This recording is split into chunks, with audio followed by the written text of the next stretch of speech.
Matt Bennett here.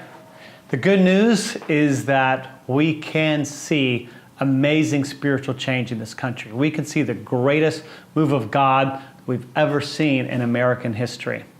But in order to get there, the first thing we have to do is to stop and be sober-minded and acknowledge where we are now. The first step in a movement is to not just be optimistic, but to be sober-minded and acknowledge the difficulty of the situation in which you are in. There are a number of people who talk as if America's in a good place spiritually. It is not the case, and I want to give you a few statistics, a few studies that point this out. There are a number of studies. I'm going to look at 3 and some anecdotal evidence to show you that this is not the case.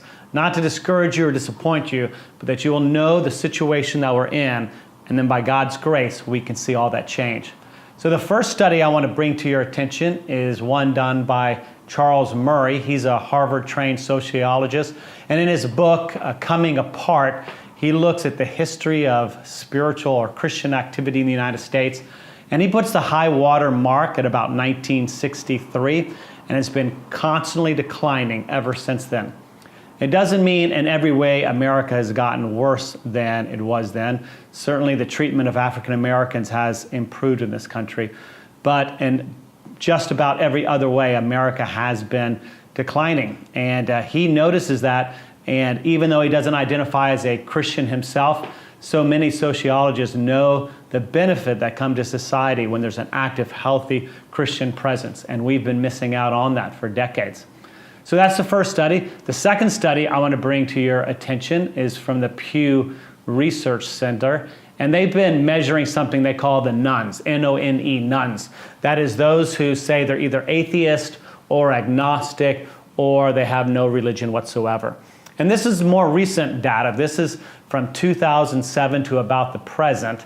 And so over the last 10 years, they've noticed there's been a jump from 15% of the U.S. population to about 25% of the U.S. population that identifies in this category as atheist, as agnostic, or no religion whatsoever. A 10% increase in a country over 300 million, that means 30 million more people in just a 10-year period who identify in that category.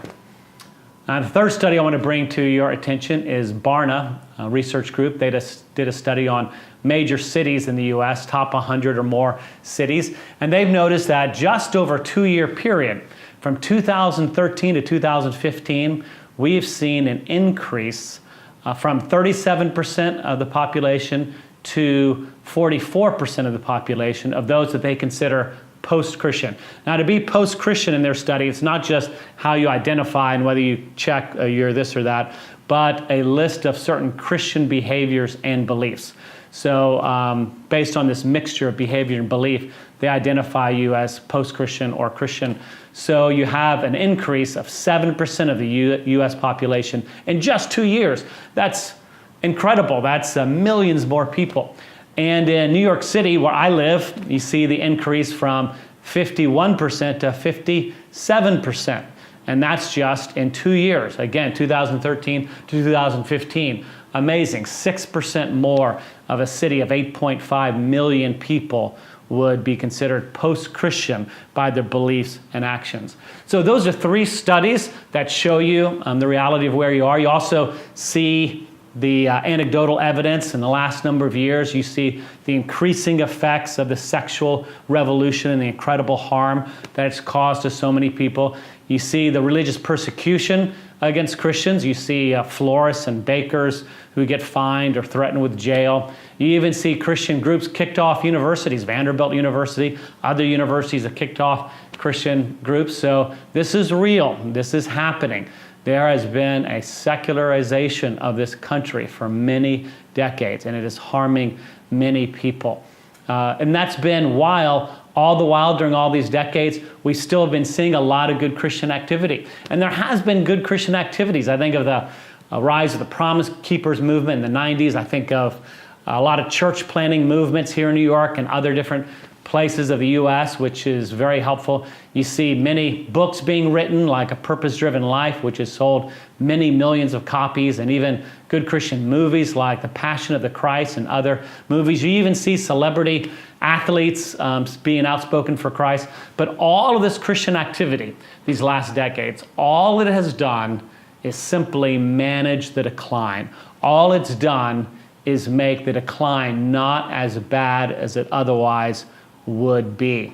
So we're very thankful for all these things. It's good all these things have happened, but let's not fool ourselves. We have to face reality that America has been drifting away from God for decades.